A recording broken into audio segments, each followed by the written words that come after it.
sikap hidup seseorang dibentuk oleh keyakinan yang dimilikinya. Sebagai muslim, keyakinan kita berpatri pada dua kalimat syahadat. Asyhadu an la ilaha illallah wa asyhadu anna Muhammadar Rasulullah.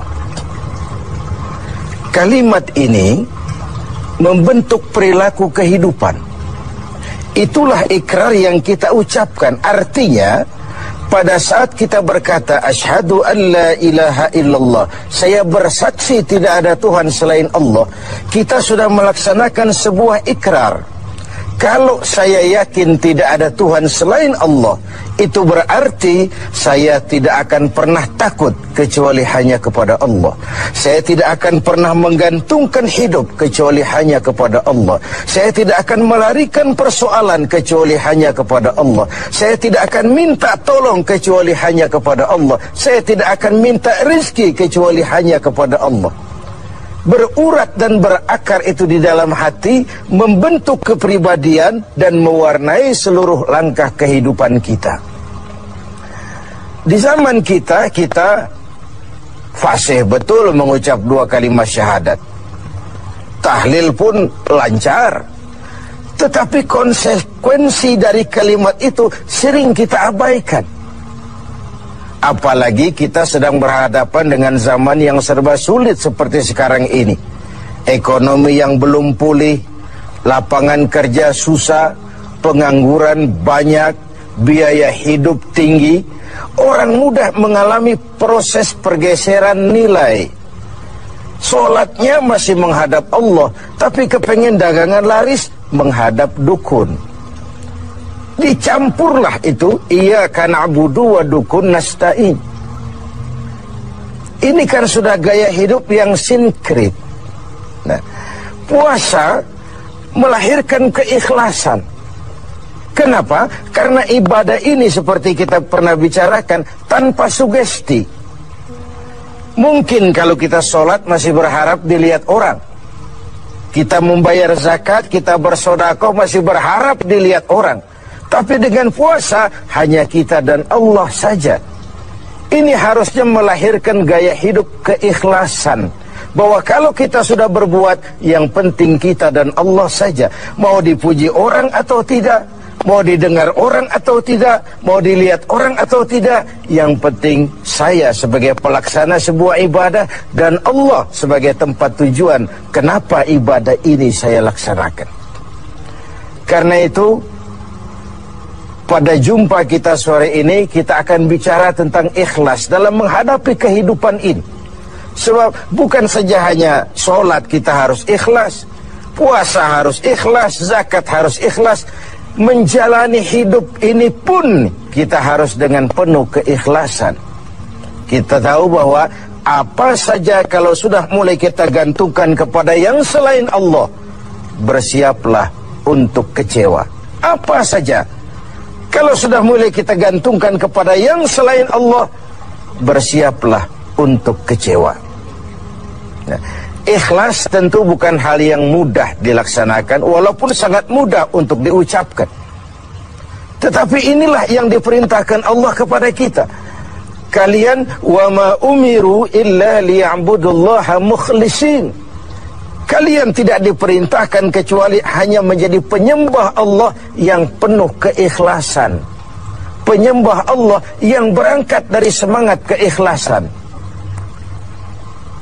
Saya ingin mengungkap apa yang pernah disampaikan oleh Imam Al-Ghazali tentang keikhlasan ini. Beliau menyatakan, An-nas kulluhum mauta illa al-alimun, wal-alimuna niyamun illa al-amilun, wal-amiluna mughtarruna illa al-mukhlisun. Manusia, kata Al-Ghazali, pada dasarnya mati, kecuali orang yang berilmu.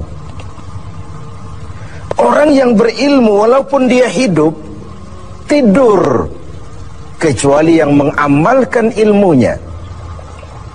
Dan orang yang mengamalkan ilmunya, banyak yang tertipu, kecuali yang ikhlas di dalam mengamalkannya. Begitulah dalam kehidupan ini, manusia pada dasarnya mati, kecuali orang yang berilmu. Tidak banyak yang bisa dilakukan tanpa ilmu. Ilmulah yang membuat manusia itu hidup, bergerak, berbuat, berkembang, tumbuh menjadi lebih maju. Ilmu dalam sebuah ungkapan lama membuat hidup jadi mudah. Seni membuat hidup jadi indah. Dan agama membuat hidup jadi terarah. Dengan ilmu hidup jadi mudah. Apa yang hari ini terjadi di benua lain, hari ini juga kita tahu dari kamar kita. Dari kamar kita bahkan kita bisa ngobrol ke luar negeri. Itu kemudahan yang terjadi karena faktor ilmu. Dahulu tahun 50-an, orang kita kalau pergi haji ke Mekah 6 bulan. Kita sudah lupa dia baru pulang 6 bulan. Yang ada cuma kapal laut, sementara Mekah Madinah unta. Sekarang orang berhaji cukup 1 bulan. Kemajuan ilmu yang menciptakan Boeing memotong waktu 5 bulan. Ruang dan waktu sudah bukan masalah. Manusia mati kecuali yang berilmu. Orang yang berilmu, walaupun dia hidup, tidur, kecuali yang mengamalkan ilmunya itu.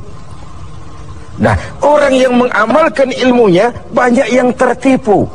Merasa sudah banyak karyanya, sudah banyak ibadahnya, sudah banyak kebaikannya. Mereka banyak yang tertipu, illal mukhlisun, kecuali yang ikhlas di dalam mengamalkan ilmunya itu.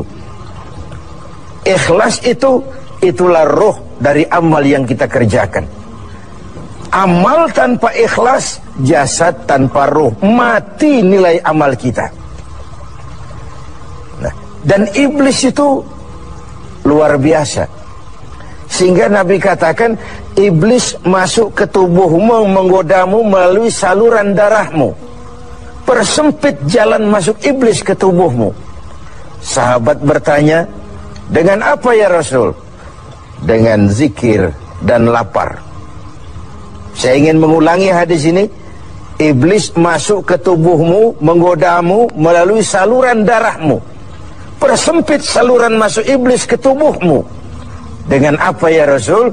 Dengan zikir dan dengan lapar. Jadi ketika kita melaksanakan ibadah puasa ini, kita mempersempit ruang gerak iblis. Itu makna bahwa kalau datang Ramadan, diikat setan dan iblis itu. Siapa yang mengikat? Ya kita sendiri. Dengan apa? Dengan ibadah puasa. Kita ikat dia, tidak berkutik, memperturutkan hawa nafsu sebagai kendaraan utama si iblis tadi. Jadi kembali kepada soalnya, keikhlasan. Itulah nilai dari amal kita. Nah, iblis datang kepada setiap orang dengan bendera yang tidak sama. Iblis datang kepada orang kaya dengan bawa bendera bakhil. Iblis datang kepada penguasa dengan membawa bendera kezaliman. Iblis datang kepada para kiai dengan membawa bendera hasud, iri hati, dengki. Iblis datang kepada orang kaya dengan membawa bendera pelit, bin bakhil alias kikir. Strateginya berbeda, bergantung kepada yang didatanginya. Nah, kalau itu tidak terkena, ditanamkannya lah perasaan bangga. Amalmu sudah banyak, kebaikanmu sudah banyak. Dihilangkanlah keikhlasan kita. Karena itu hadirin dan pemirsa, saya ingin menyampaikan sebuah potret tentang ikhlas ini. Dulu ada cerita, kiai punya santri 2 orang. Satu namanya si Ali, satu namanya si Umar. Satu hari si Ali pergi ke kebun, nyabut singkong. Singkong tercabut, Ali melihat, ini singkong bagus sekali. Kalau dihadiahkan kepada Pak Kiai, senang hati beliau. Tabarukan, cari berkah. Berangkat ke rumah Kiai, bawa singkong. Sampai di rumah Kiai, Assalamualaikum Pak Kiai. Waalaikumsalam. Ada apa? Dari kebun Pak Kiai, saya jabut singkong, bagus sekali. Saya ingat sama Kiai, doakan saya Kiai. Oh, bawa masuk ke dapur, Li. Ali masuk ke dapur taruh singkong. Kiai bilang sama istrinya, Bu, Ali ini jauh-jauh datang kemari, hadiahkan kita singkong ini. Pulang kita kasih apa dia? Kata istrinya Kiai, Bang, ada seekor kambing di belakang, hadiah pengusaha temporary sama kita. Daripada di sini tidak ada yang merawat, kan lebih baik dikasihkan si Ali. Siapa tahu dia pelihara berkembang biak jadi banyak nantinya. Jadilah itu. Ali permisi mau pulang, kata Kiai, Li, saya hadiahkan kau seekor kambing. Peliharalah, mudah-mudahan membawa berkah. Terima kasih Pak Yai. Pulanglah Ali dengan kambing seekor ini. Di jalan pulang ketemu temannya si Umar. Dari mana kau, Li? Dari rumah Kiai Mar. Itu kambing dikasih sama Kiai. Kenapa kamu dikasih kambing? Enggak tahu, saya datang cuman bawa singkong ke rumah Kiai, pulang dikasih kambing.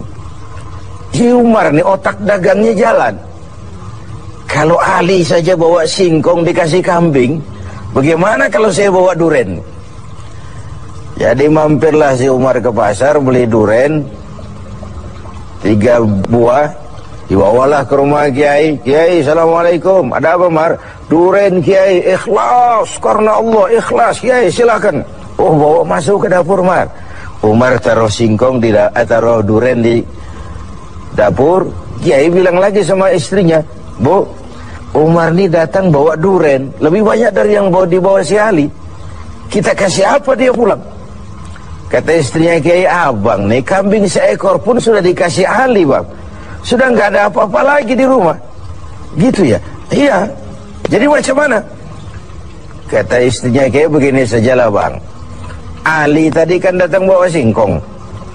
Lalu Umar nih daripada pulang tangan kosong, sudah singkong Ali saja kasihin si Umar. Begitu. Iyalah. Ya jadilah.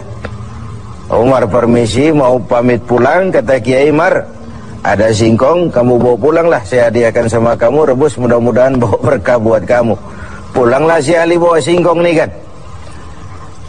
Jadi ini sebuah potret betapa si Ali yang ikhlas bawa singkong dapat kambing. Umar nih yang punya target bawa duren 3, pulang dapat singkong. Nah, jadi ini sebuah cerita bahwa apa saja kalau sudah kita mulai bukan karena Allah, bersiaplah untuk kecewa.